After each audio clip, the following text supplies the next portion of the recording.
puro puno. Kaya nga, no? Pero, oo, hanggang ano yun, hanggang mag-close sila doon, puno, di ba?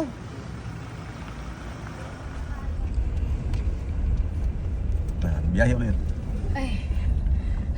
Biyahe ulit. Hinihingal sa busog, hindi sa ano, sa lakad. Siglo mag-isa sa likod. Ako ang guardia. Gorgeous. Pwede siguro tayong umikot ng sentro ng Tagbilaran. Pila kami na sa Oh, dito kami nag-stay ng isang gabi. Oh. Yung gusto nila. Oh. Kitchen. Yung lang. Oh.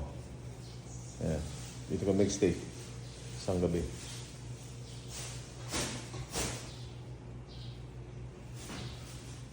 Oh, yan. Baba na kami.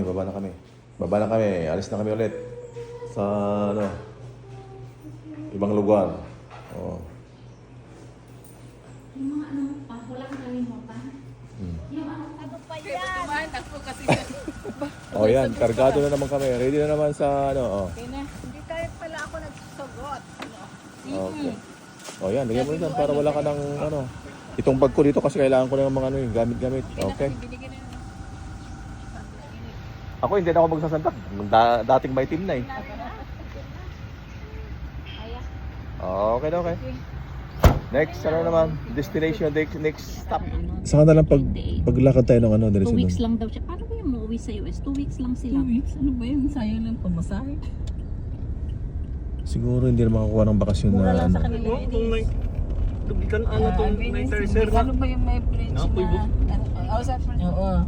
Sa umaga. Para press ka naman pumunta lang. Press ang lashes mo sa Sige. lawyer.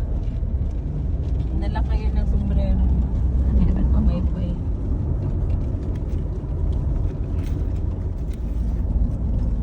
Dapat ko na sana yung pinigil. Kaya nga, hindi ko na napansin. Mamaya pagbalik.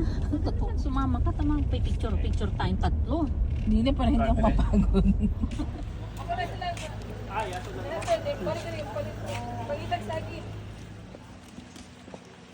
Hindi maniwala yung picture sa Eiffel Tower. Oh, tumingin muna kayo dito para makita naman yung mga kagandahan ninyo. Oh, okay.